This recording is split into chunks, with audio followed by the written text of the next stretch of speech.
Operation Domination is underway. The ultimate game plan to dominate your NFL experience. With your hosts, Dan you gotta be confident about your Achilles. Chase Thornton. Yeah, I mean, I got it. And Adam LaRue. Don't hope to be great and dominate.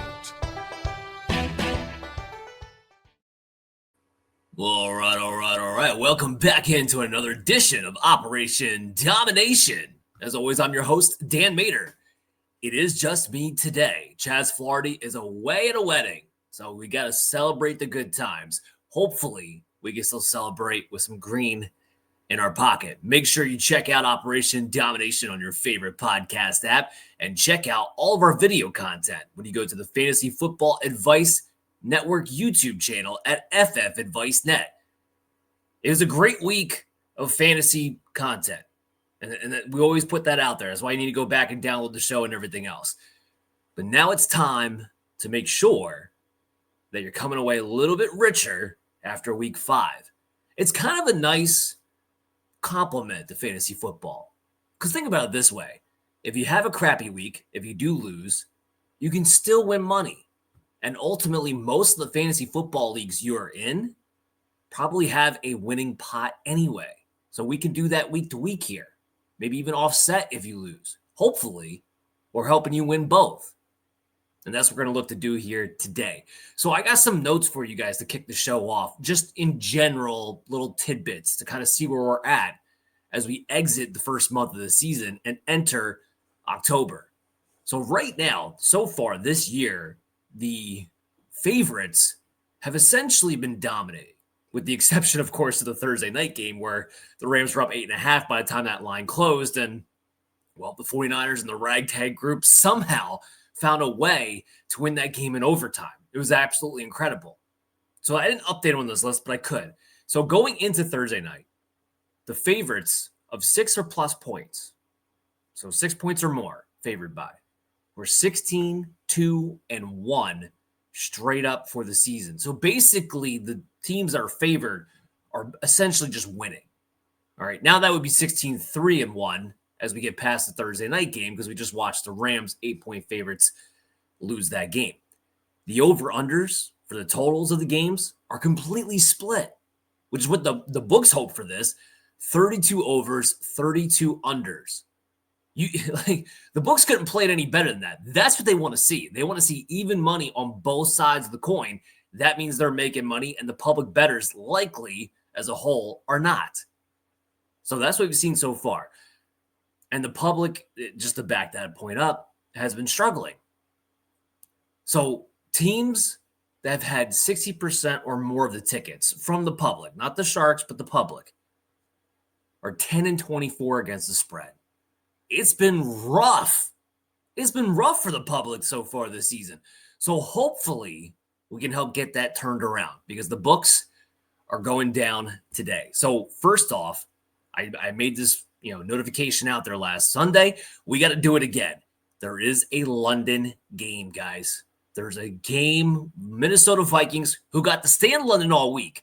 A little unfair, if you ask me, are going up against the Cleveland Browns, who just decided that going up against Brian Flores and a exotic Minnesota Viking defense in a different country was the perfect time to go ahead and bench Joe Flacco for Dylan Gabriel.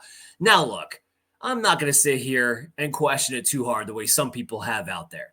Ultimately, I don't know if the end result could really be any worse than it had been the first 4 weeks with Joe Flacco anyway. But it does seem like a less than ideal spot to start a rookie who's undersized that you drafted in the 3rd round. It does. But I don't think it'd be any worse. Joe Flacco was literally the worst quarterback, at least heading into week 4, quarterback rating-wise, starting in the NFL. I stress going into week 4 because after the Monday night game, Jake Browning took that crown as the worst quarterback in the league. So that's what we have going on there. In this matchup, the Minnesota Vikings are favored at -3.5. Not a surprise that they're favored, okay? We laid out the quarterback situation. The Browns defense, I talked about this last week. I talked about it somewhat this week. elite. We all understand that. But the offense is the exact opposite. It's one of the worst in the entire league. Now, the Minnesota Vikings defense has been banged up and not quite right. Not what we're used to seeing out of a Brian Flores-led defense. But they also have the advantage of the fact that they got to stay in London all week long. It's a hell of a time shift. And now they've had the opportunity to prepare for it for an entire week. An advantage the Cleveland Browns simply do not have, and they need all the help they can get. So I'm looking at the Minnesota Vikings to cover in this one.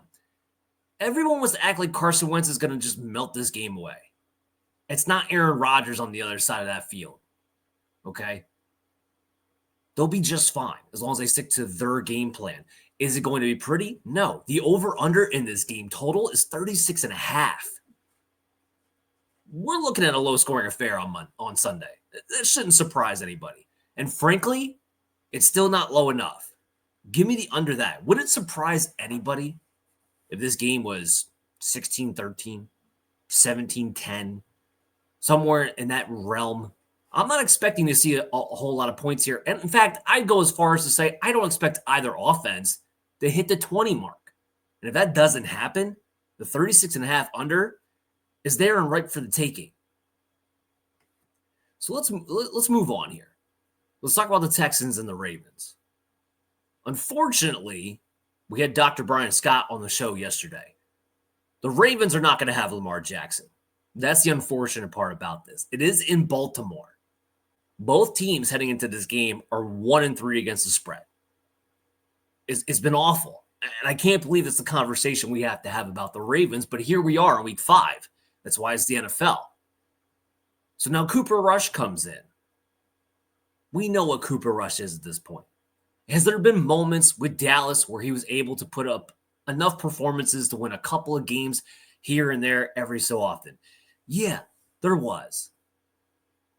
And Zay Flowers is a weapon. Mark Andrews can be a weapon if they actually want to use him. The big key is going to be Derrick Henry. Now, I know he used to be known as the Houston Texan killer when he was the Tennessee Titans. It was a very different Houston Texan defense. It's kind of similar to the Cleveland Browns. Not quite as bad offensively, but pretty close. But with an elite defense in their own right. I don't expect Cooper Rush to have a very good game in this one.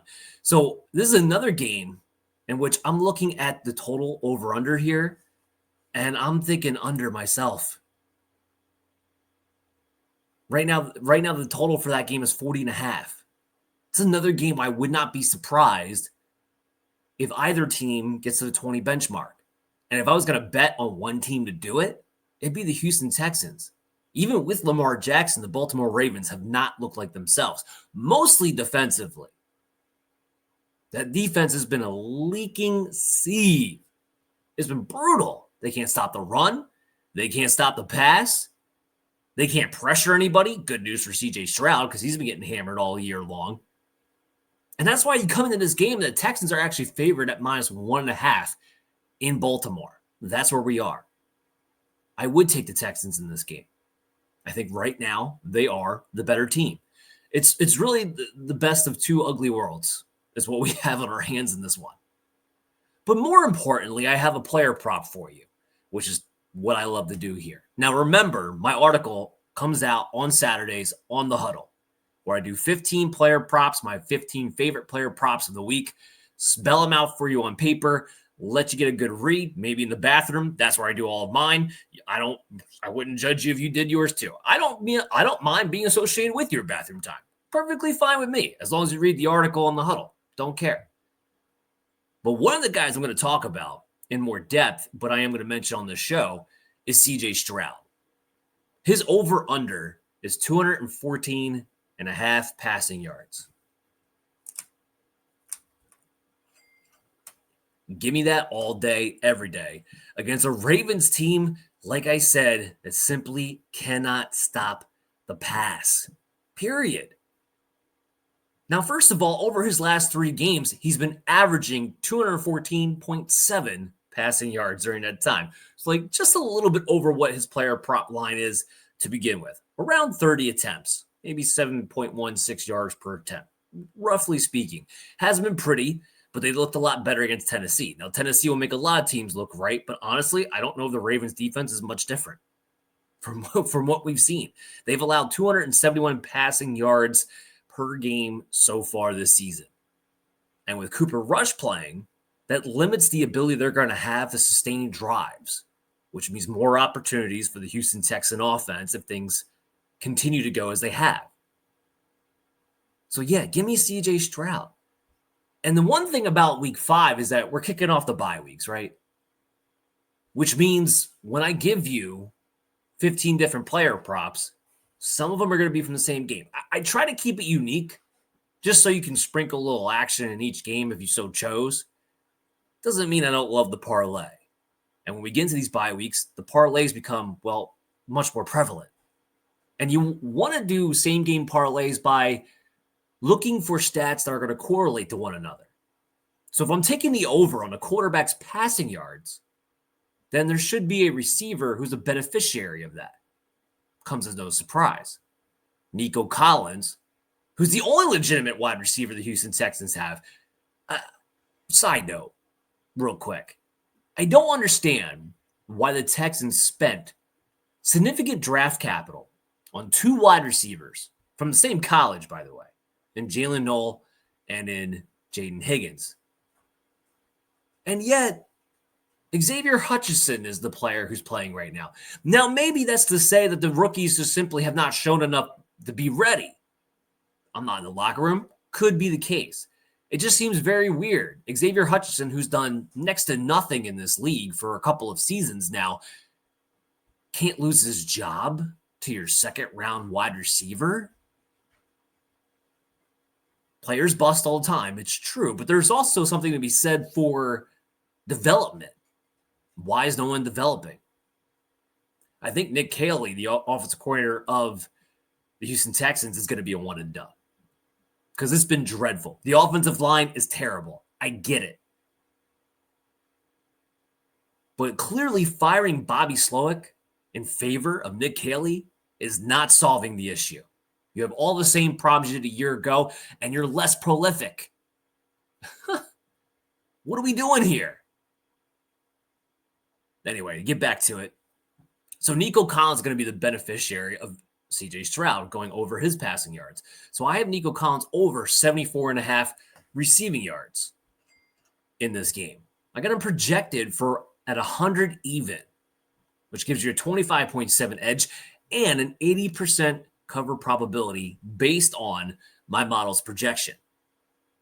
I already gave you the stats for the Ravens. Let me give you the ones for the wide receivers. So while they're allowing 271 passing yards per game in general, 154 of those receiving yards per game are being given to the wide receivers. Not only are they just not looking like the Ravens defense, they're completely banged up. Both their interior defensive linemen just went on IR. Roquan Smith's not going to play in this game. Marlon Humphrey's banged up. The list goes on and on.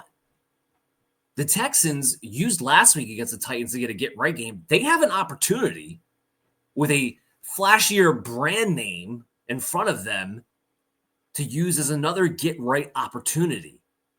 I'm expecting some fireworks out of CJ Stroud and Nico Collins in this game, or at least enough to hit over on those player props.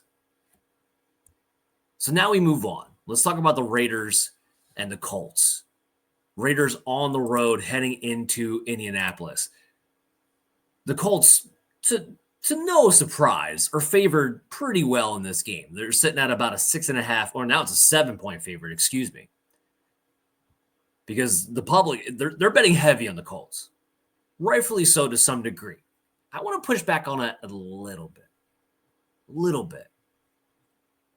When I look at this Raiders team on paper, it's not a team that I find to be very talented, especially on the defensive side of the football.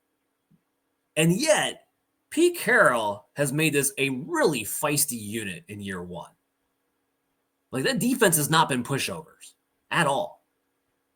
The one thing you can still attack them on is through the air. Their secondary is still horrible, but with Max Crosby and what Pete Carroll's doing, the front seven's actually been playing above expectations so far this season. I don't think this is going to be an easy day for Jonathan Taylor. That's what I'm here to say. And if it's not going to be an easy day for Jonathan Taylor, then you can make this game with the Colts a little more interesting than I think people would expect. I was okay with the 6.5 line, but at 7, it feels like a push to me. Now, you always have the factor of Geno Smith might just continue to implode like he has the last couple of weeks. It's always a factor. But the Colts defense on the flip side, their secondary hasn't been great. They just had Xavier Howard retire on them after he got whipped up and down the field by Puka Nacua. I mean, what a showing that was a week ago. But they have their own issues, which I think lightens the load a little bit for Geno Smith. Not going to have as many tight windows as he has the past couple of weeks. And now we're looking forward to Sunday. But on the Colts side, here's what I am going to target. I have another prop for you. Daniel Jones over 230.5 passing yards. Yeah. I'm surprised it's this low. I know he's coming off a performance where he didn't necessarily light it up against the Rams. I get that. But for the most part, he's been really good. And like I said, this is still a secondary in the Raiders that you can take advantage of. They've been allowing 237 passing yards to the quarterbacks so far. And Jones himself over the last 3 has been averaging 268 passing yards on really less than 31 attempts. A really efficient 8.76 yards per attempt. So even if Jonathan Taylor's having a rough day, they're still going to run the ball enough to where play action will be available. As long as play action is available, Daniel Jones has the opportunity to throw in rhythm efficiently without being overexposed. And the best news of all for the Colts is that Michael Pittman, while there was a bit of an injury scare on Thursday, practiced in full on Friday and is going to be good to go. So if you have him in fantasy, fire him up. But it also means Daniel Jones gets more and more confident to hit the over on his 230.5 passing yards heading into this matchup. Then we travel to New York, to the Jets and the Cowboys. This game is either going to be the ugliest game on the slate or it's going to surprise us. I'm not really sure which. I'm still kind of waiting to find out. But you know it's going to go that way. You have 2 very undisciplined defenses that are putting up a lot of penalties right now. And offensive weapons that are able to take advantage of certain opportunities when they present themselves. I'm looking forward to this one. So the Cowboys are 1-2 against the spread, and the Jets are 2-2, believe it or not, heading into this matchup. Cowboys, even on the road, are favored at -2.5 heading into this game. But the Dallas Cowboys have one of, if not the, worst defense in the NFL. And they have allowed a ton of rushing yards to the quarterback, which plays right into Justin Fields' hands, which is the key to get that Jets offense actually scoring, something they don't do a lot of. I grant you. But to me, this is screaming one of my straight-up underdog picks of the week. The Jets are due for a win. They're 0-4 here. Dallas is a mediocre team at best. That's what they are. And the Jets, of course, are underachieving on the defensive side of the ball. And I kind of went on a rant on this earlier in the week. Aaron Glenn's not a good schematic defensive coach. Wasn't with Detroit. Name me when Detroit's defense was good. You can't do it. Can't do it. He's made Sauce Gardner a penalty maker who can't cover anybody because he's leaving him on an island 24/7 playing man coverage with no pressure. That works if you're getting pressure to the quarterback, but the Jets aren't. And if you can't get pressure to the quarterback, I don't care how good of a cornerback you are, guess what? You can't stick with the wide receiver forever, especially when you're playing man-to-man all the time. So there's some things they have to clean up there. But lucky for them, even though I know the Dallas Cowboys lit up a 40-burger on what was going into the week, the number 1 defense in the NFL. I get it. There's some capability there. It's a little bit different, I think, when it's in New York. versus when it's at home in Dallas for this team. So when I'm looking at this game is I think the Jets win it outright. Justin Fields should be able to run.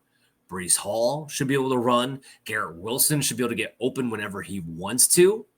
This is the matchup the Jets need to finally get a victory. And I'm not just putting those guys out there as keys to win. I'm putting them out there as keys for us to win some player props.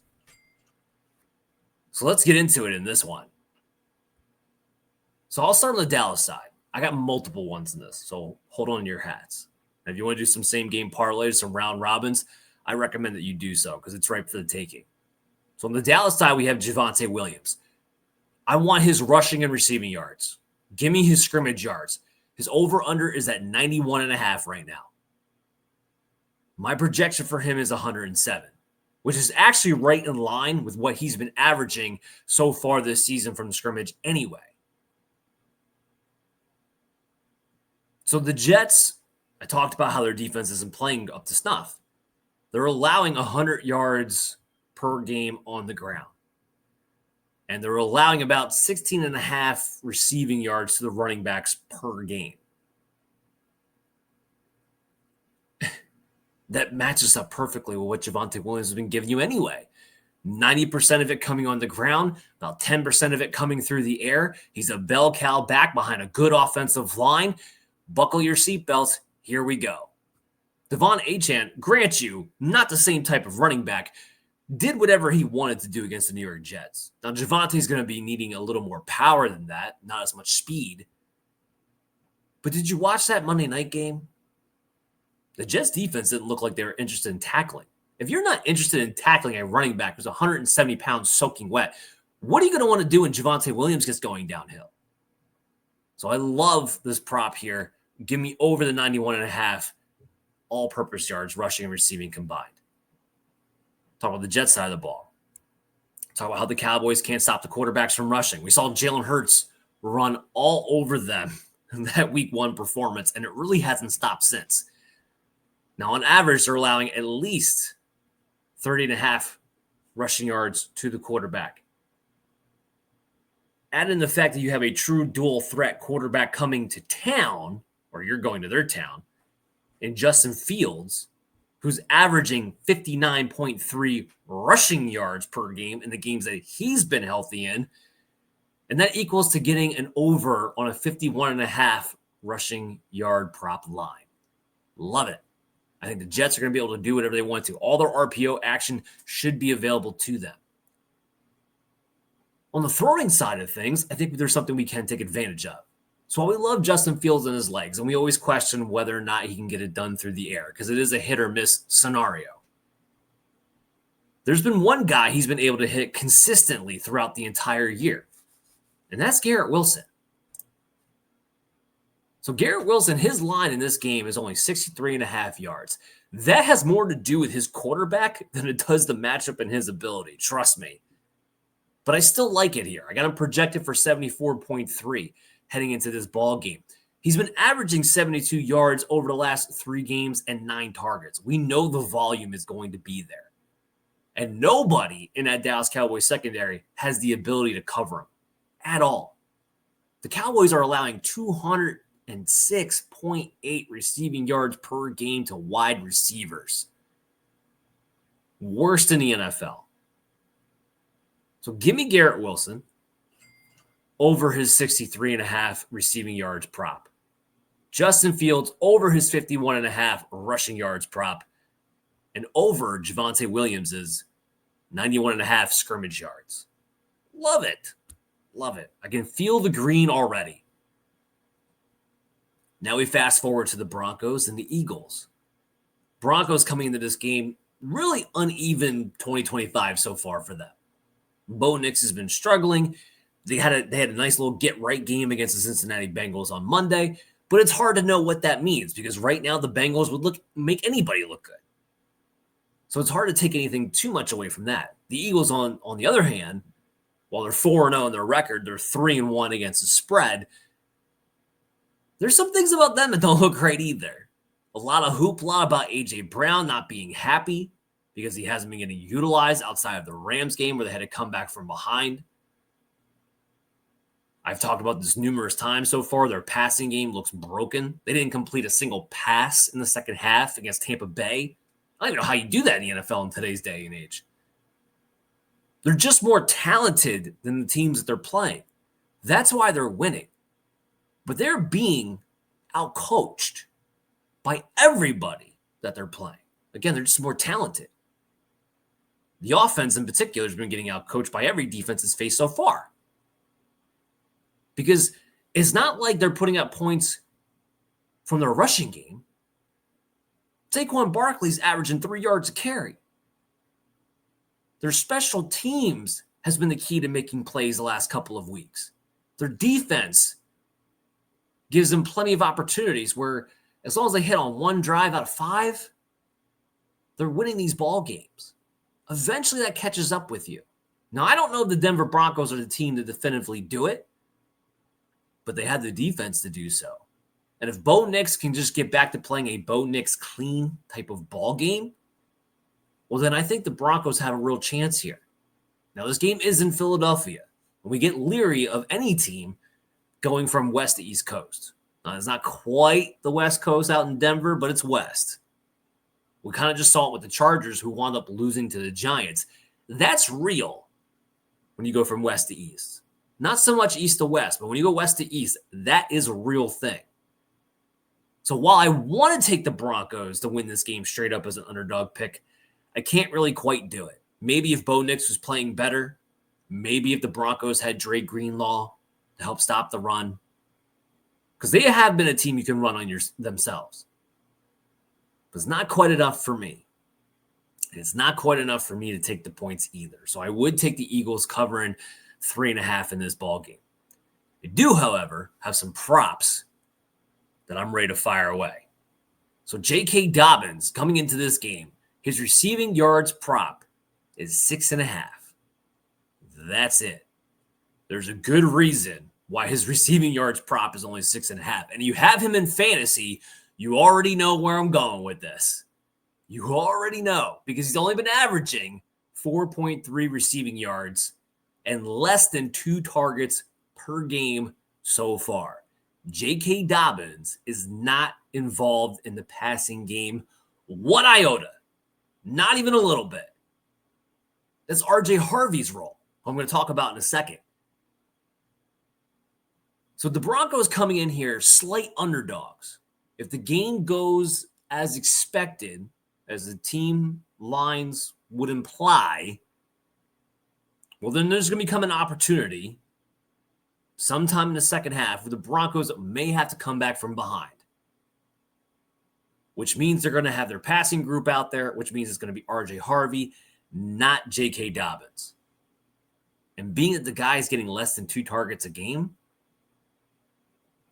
I'm going to take the under the 6.5 receiving yards heading into this one. And just to add a little icing on the cake, the Eagles are allowing 41.5 running back receiving yards per game, which is a decent amount. But that's where R.J. Harvey comes in, because he's been the guy running the majority of the routes and getting a more significant workload as the weeks have gone on. Remember, Tyler Beatty, first 2 weeks of the season, was actually involved. And that's why R.J. Harvey had to be put and stashed away on benches and kind of forgotten about for fantasy for like a split second, because it looked like it was J.K. Dobbins and then 2 running backs behind him to spell him, almost sharing even time. That's not the case anymore in weeks 3 and weeks 4. It's gone back to, okay, R.J. Harvey is the guy behind J.K. Dobbins. And he's a little bit more than just a backup in the way they utilize him. So over his last 3 games, he's averaged 23.3 receiving yards and just over 3 targets per game. A pretty efficient 7 yards per target, I might add. It's pretty good for a running back. I got him projected for 20 yards. So I have him projected under his average heading into this lineup, but his prop line is only 12.5. So if this team has to come back from behind at any point in time, or maybe just in 2-minute drills, 12.5 receiving yards for R.J. Harvey, who's involved in that aspect of the game, that could be a catch or two for a guy who's averaging 7 yards per target. So give me over 12.5 receiving yards for RJ Harvey in this week. I'm not done with this game just yet. Saquon Barkley. I talked about how he's been 3 yards per carry so far this season. He's averaged 59 rushing yards the last 3 games.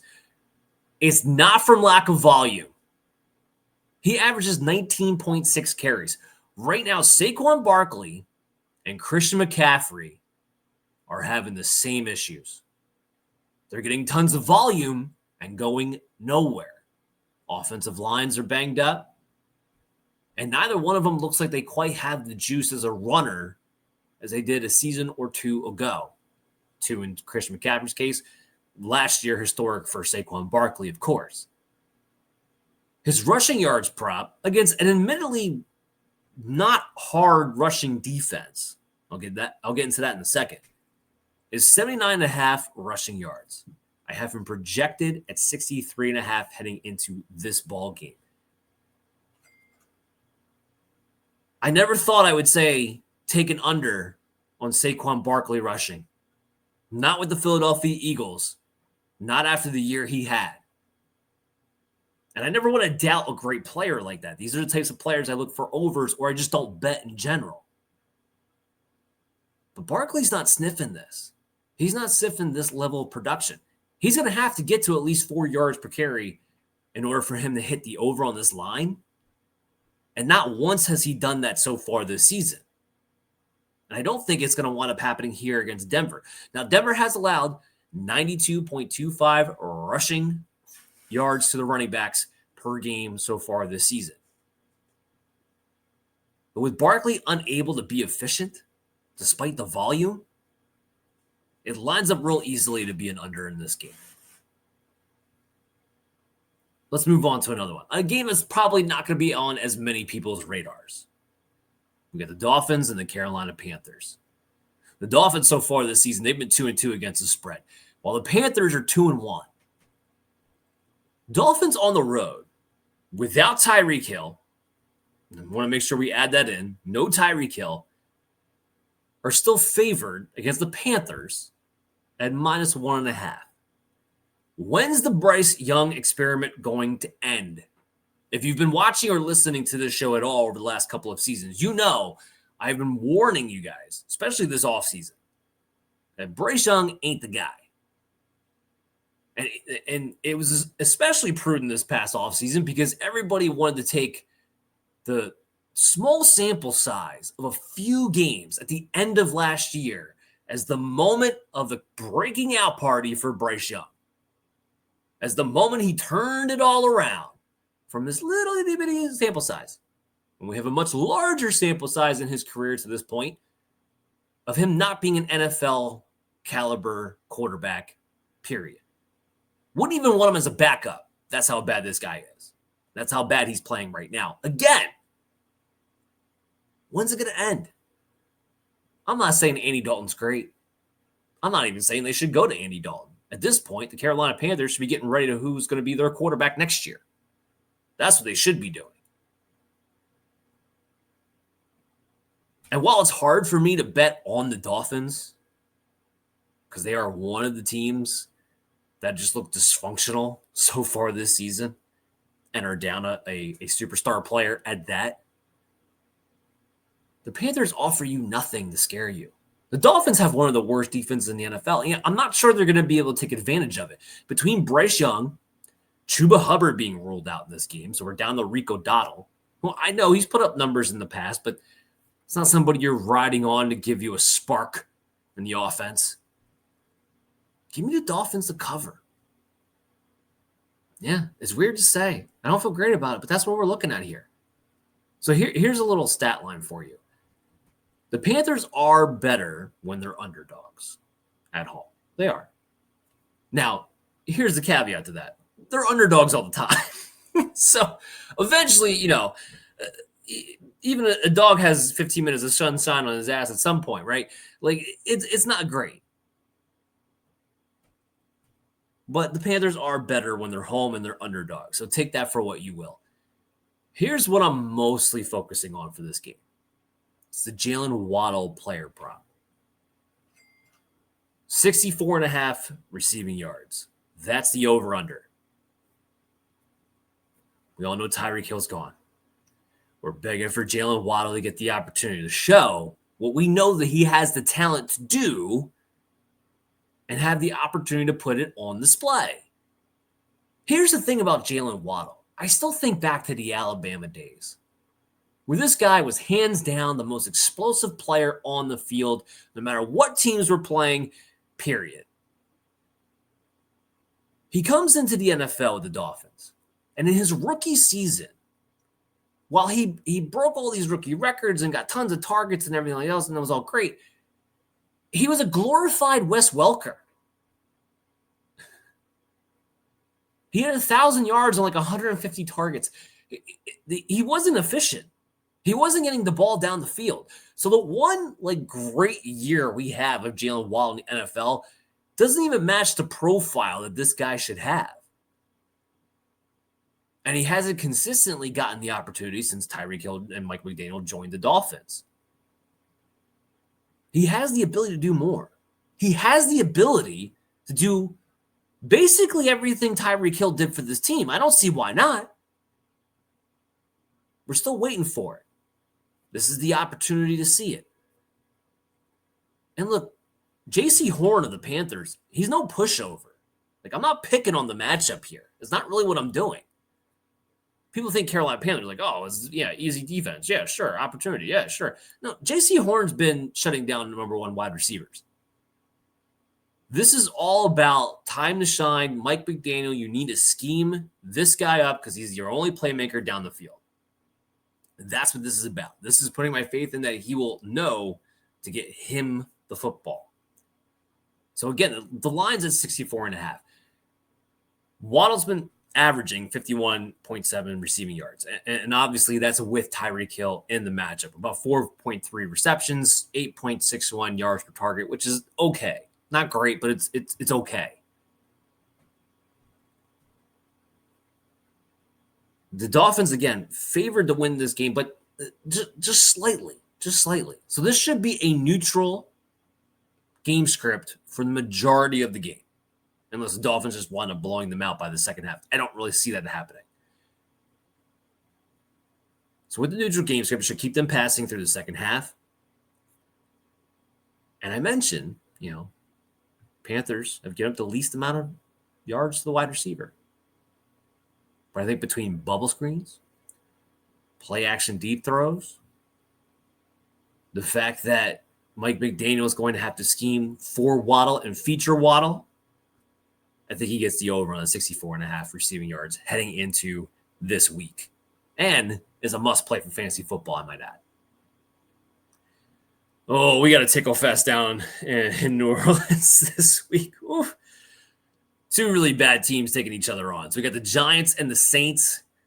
The Giants are 500 in the spread. Like, they're 2-2.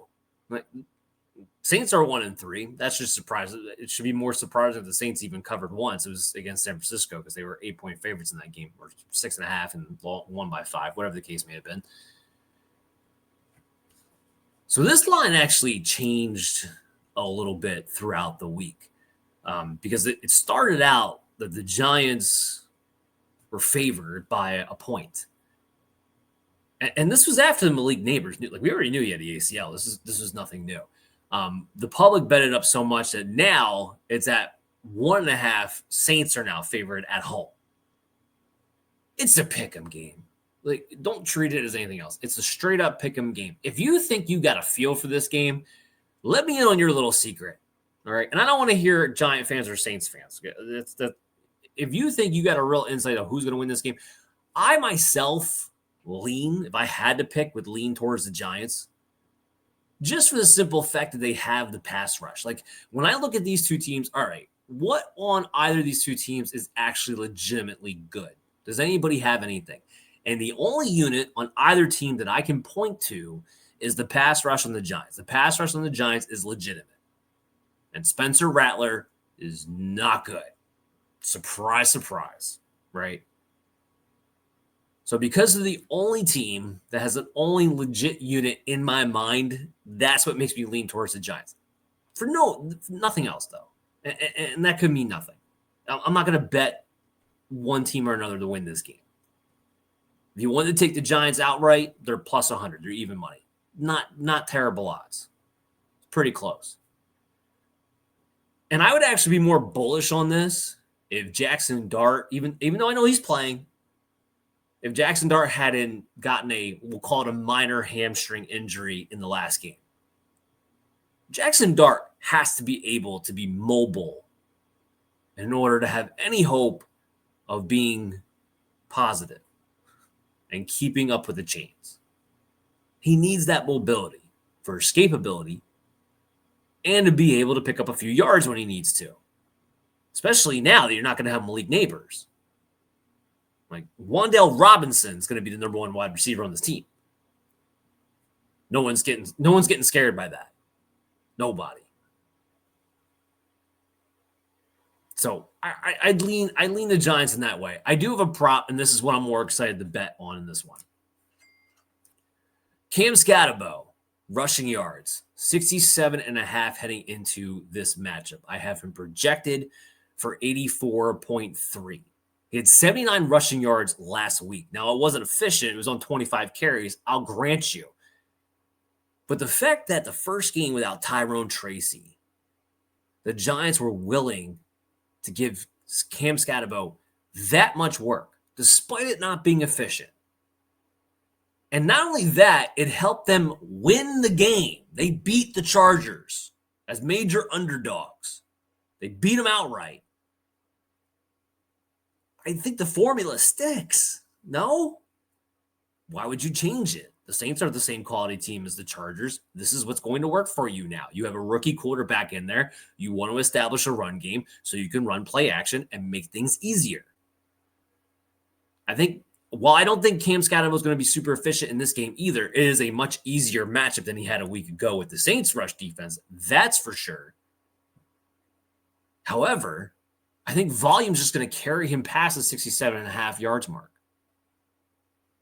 And it should be at the least a neutral game script for most of this game, if not a positive one by the time we get into the second half of the Giants. So yeah, I'm loving Cam Scatterbo over 67.5 rushing yards. Have in my top 20 for fantasy football purposes, by the way, because I do think he gets a little bit more involved in the passing game than he did a week ago. All right, let's move on here. Let's talk about the Bengals. Let's talk about the Detroit Lions. Woof.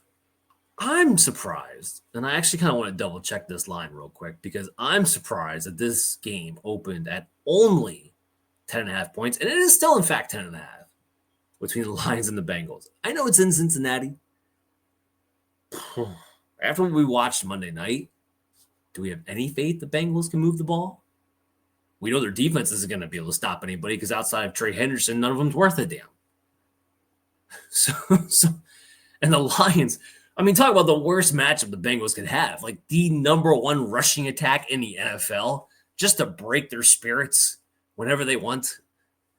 Like the only way the Bengals cover is if Detroit goes into this game and decides like just to play with their food.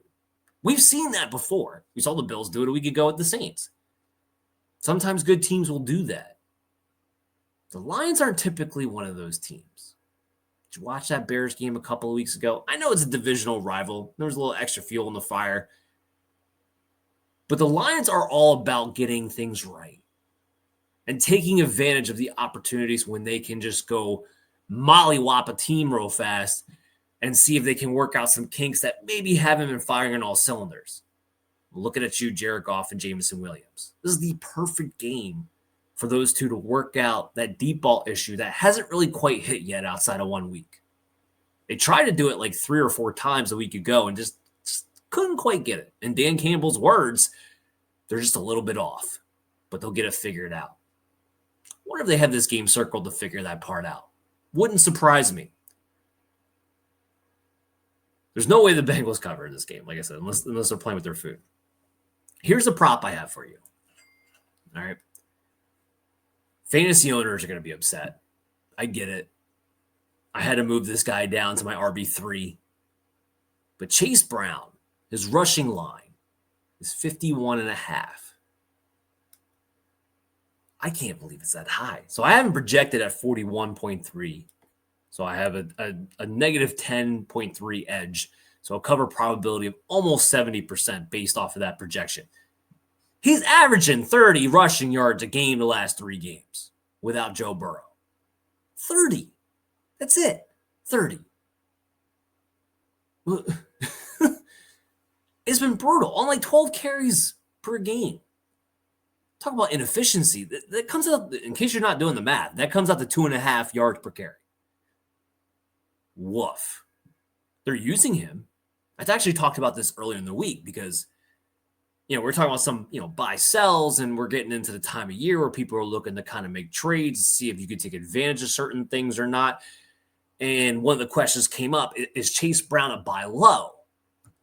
According to his usage, he is, because his expected fantasy points is about 6 points in half-point PPR leagues, 6 points higher than what he's actually averaging. So from that general formula, which is usually what I go off of when I'm looking for some buy low players, it's there. But then when you think about why that is, why he's been so efficient, why he's been underperforming the way that he has, even though he's been getting the volume. No team's afraid of Jake Browning throwing the football over their head. You can load guys up in the box, even though you have Jamar Chase and T. Higgins. That's how bad Browning and this Bengals offense is playing right now.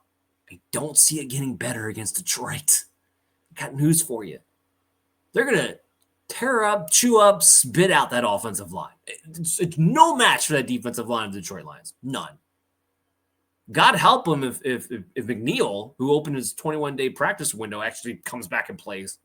Oh, they won't be able to do anything. The Bengals are only implied for 19.75 points in this game. Not even 20 points. And I'd be shocked if they got that high, frankly. So, yeah, under on Chase Brown. The Lions have only allowed 72.8 rushing yards to the running back so far this season anyway. So, top 13, last I checked, right there. Yeah, under on Chase Brown. If you have him in fantasy, it's a heavy bye week, so you might not have a better option, but I'd consider trying to bench the guy. So let's talk about the Commanders and the Chargers. Jaden Daniels is back. That's the good news. Terry McLaurin's out. That's the bad news. To be determined on Deebo Samuel, who didn't get much done in practice dealing with the heel issue. That's the worst news. Deebo's actually pretty good for the team so far this season. So what's Jaden Daniels left with?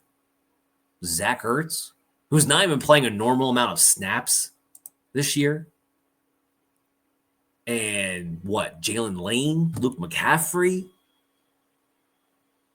This is going to be ugly. Now, on the Chargers side, they got some things they got to work out too. I mean, that offensive line's banged up. There's no Joe Alt. We know Rashawn Slater's done for the year. Mekhi Becton's very questionable, trying to come back from concussion issue. We'll have to see what happens there. So these are two kind of banged up teams in some very key positions. But after the Chargers lost to the Giants, and the Commanders not all having all their firepower, and this being back in LA, where the Chargers do not have to travel from West to East Coast, I'm going to take the better coach and the better quarterback. And that is Jim Harbaugh and Justin Herbert. Give me the Chargers to cover here, baby. I feel pretty good about it, too. I also feel pretty good about my player prop for you. So I got a Marion Hampton breakout party last week. Fantastic. Here's something about Marion Hampton that maybe is still being underrated, and that's the receiving part of his game. First of all, he's a bell cow. We pray for guys to get like 90% of the usage. That's on Marion Hampton right now with no Najee Harris for an entire game. We saw it in week 1 when Harris didn't get a chance to practice and didn't get to play that much. We saw it last week with the first full game without him. Total bell cow. And that means he's getting the receiving yards as well. His receiving yards prop is 25.5 over under going into this week. I haven't projected at 30.4. Again, I talked about how this is going to be maybe an ugly type of game. I don't think either team blows them out, and that's, laid out for you with the 2.5 point spread. Like, the Vegas bookmakers think this game's going to be pretty close all the way to the end too. And with it, the offensive line being banged up as it is, the Chargers might find out that they're just going to have more success through the air, and they've been throwing the ball a lot so far this season. And Justin Herbert is, as long as Kellen Moore's not calling the plays, is not afraid to check the ball down. We've witnessed that. Omari Hampton is averaging 32.3 receiving yards so far this season. And the Commanders are allowing a 40 receiving yards to their running backs per game. With Hampton's target share and workload all in general, figure 90% of that goes to the running back, goes to Omari Hampton. We're over the prop already as we speak, just based off of those numbers. So I love that. Let's jump to Seattle and Tampa Bay. Seahawks going into Tampa in this one. Seahawks 3-1 against the spread so far. Tampa Bay's 2-2. And even on the road, is in Seattle. That's my mistake. I had totally twisted my head. Seattle at home, as you expect, are favored at 3.5 points with a total of 44.5 between these two teams. Feels right. Does feel right. Like, I know Tampa Bay is missing Mike Evans, and we know now that they're going to be missing Bucky Irving. But at this point, I'm kind of done doubting Baker Mayfield's ability to make these games at least close, if not win them on a final drive. And while Seattle's defense, numbers-wise, has been pretty good, they've been banged up in the secondary, and you can throw at whatever corner you want to as long as he's not named Witherspoon in that secondary, especially if his name's Woolen. You can really throw at that guy. But as long as his name's not Witherspoon, you're going to find success throwing the football against the Seattle Seahawks. So I actually like Tampa Bay and the points in this matchup because I could easily see this coming down to a field goal. That hook might just be enough for me to take Tampa Bay in this game. We move on to the Tennessee Titans and the Arizona. I don't have a prop for you. So we move on to the Titans and the Arizona Cardinals. Man, are the Titans bad. Look, a couple things here. Brian Callahan's got to go. And I know Titan fans feel the same way. On one hand, if he got fired this year, would it be a raw deal? Absolutely it would.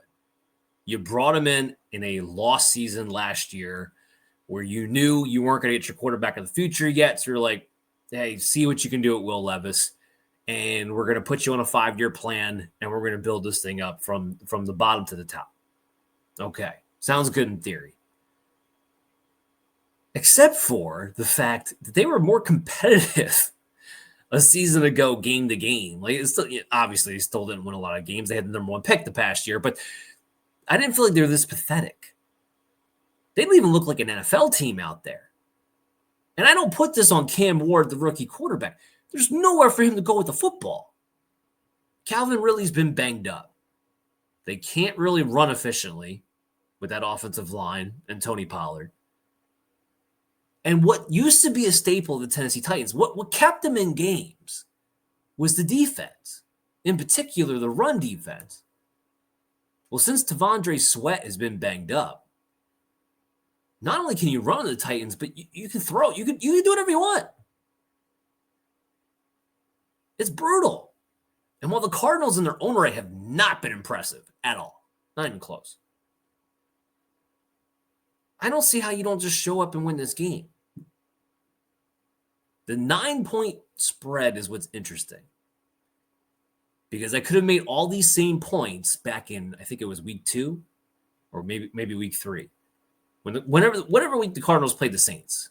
I could have made a lot of the same points. Now, the Saints are definitely in a position where they've shown they're more feisty than the Tennessee Titans so far this season. It's really not close between the two. But talk about playing down to your competition. That's all Arizona does. Now, ultimately, in this one, I think there's just too much of a talent gap. But with them missing Trey Benson and, of course, James Conner out for the year, are you really going to be able to take advantage of this right now poorest run defense of the Tennessee Titans with Michael Carter and Amari Demercado? Is that really going to be a thing? I think that might be difficult to do. And Kyler Murray's just flat out not playing good football right now. Period. There's no way around it. He's not. So I'm staying away from this game as far as the lines are concerned. Even though the Titans are 1-9 against the spread in the last 10. Even though they're 0-6 against the spread against the NFC. Because the Cardinals play down to their competition too often. Too often. For me to feel good about taking them in a 9-point spread against anybody. So let's go to the Bills and the Patriots. It's a Sunday night matchup. I'll feel much better about us getting some value in this game. Because these are two teams that are a little easier to predict because you know exactly what it is that they can actually do. So both teams right now are 2-2 against the spread. Bills blew it. They played down to their competition. They played with their food. They did. Now they're at home in Buffalo against a division rival in the Patriots. And they're favored at 8.5 points with an over-under of 49.5 heading into this ball game. The Patriots' offense has not been good. That plays in the Buffalo's hands because the Bills have not been great, in particular at stopping deep passes. But the Patriots don't have anybody who can attack deep. Stephon Diggs had his best showing of the season last week. It was all intermediate part of the field. And I know he's going to be itching to get some revenge here. I'm sure he will. I'm sure they'll look to feature him because if he's actually getting healthier, well, right now he's the only established weapon that Drake May actually has to go to. Him and Hunter Henry. But no one attacked the deep part of the field. If you're going to play Josh McDaniels type of offense, short, middle, their version of stretching it is like 15 yards, that plays in the Bills' hands. They're trying to play downhill. Everybody from the secondary on in. They don't want to have to cover you deep. They don't have the corners who can do it. But they can play downhill. They can play zone and keep things in front of them, and they can tackle. It's not a good spot for the Patriots. I've been saying this since the offseason. I don't know why the Patriots were as popular of a pick as they were for a team that wasn't in the playoffs last year to make the playoffs this year. They didn't improve in enough places. They just flat out didn't. Drake May is the real deal. 100%. He is the real friggin' deal. We got the same song and dance going on with Josh McDaniels we have in years past. Anemic offense. And the Bills are sitting undefeated in a primetime matchup. I'm taking the Bills to cover at 8.5 points without a doubt. But I do have a prop. So let's talk a little Drake May, since I brought him up anyway. I want to talk about his rushing yards prop. So it's sitting at 29.5 going into this game. I have him projected for nearly 40. Now, his average has been 29. So he's basically been averaging what the line is. About 6 carries a game, 29 rushing yards over the last 3 games or so. The Bills are up there with allowing rushing yards to the quarterback. Partly due, yes, to Lamar Jackson, but it's more than that.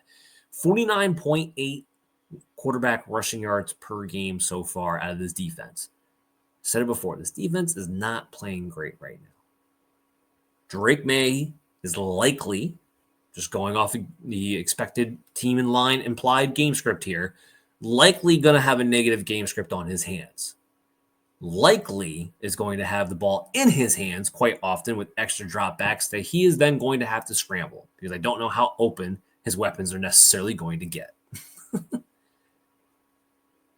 Plus, he is getting design runs. So all that adds up to Drake May hitting over on 29.5 rushing yards in that Sunday night game. Love the quarterbacks running. Love it everywhere. Love it in fantasy and love it in my props. Let's talk about the Jacksonville Jaguars and the Kansas City Chiefs. Both teams 2-2 against the spread.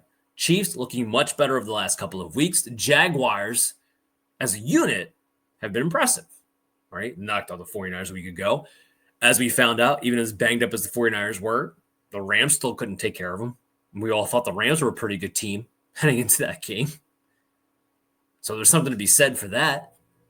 The Chiefs look like a completely reborn offense with Xavier Worthy back at the helm. Like, Is that all it took? One speedy, competent receiver to make the offense look like, well, a semblance of an offense. So the Chiefs are favored at 3.5 points in this game. It's Monday night. It's in Kansas City. Give me that all day, every day. Why do I want you to give me that all day, every day? It's not a knock against Liam Cohen. I'm not trying to say the Jacksonville Jaguars defense is a farce. All right. They might be, but I'm not saying that. The reason why that is one of my lock 'em in picks of the friggin' week is because Steve Spagnuolo and the Chiefs defense versus Trevor Lawrence is a no contest. Trevor Lawrence, and I'm going to say this till I'm blue in the face. I don't care how mad it makes everybody. A bum. Trevor Lawrence is a bum. He has the fourth worst quarterback rating this season. The only quarterbacks he is better than is Joe Flacco, Jake Browning, and Cam Ward. That's it.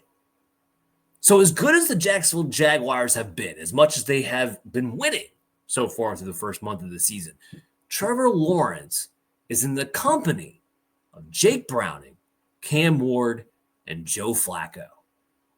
Are you freaking kidding me? There's no way they beat the Kansas City Chiefs with him playing like that. No chance. No chance they cover at 3.5. None. This might be a low-scoring game, and I'm fine with taking the under at 45.5. I think that's a little strong, just considering the makeup of these two teams right now. But give me the Chiefs to cover at 3.5 points. No problemo. That's going to wrap it up for the show. I hope you guys enjoyed it. I hope you guys are going to take these bets, and I hope we win a bunch of tickets going into Sunday, right? Make sure you download Operation Domination on your favorite podcast app, and make sure you look for our video content on the Fantasy Football Advice Network YouTube channel at FF Advice Net. You can always find me on social media at DanMaterFF. And make sure you guys have a great and wonderful weekend. Remember, London game, be ready for it early Sunday morning.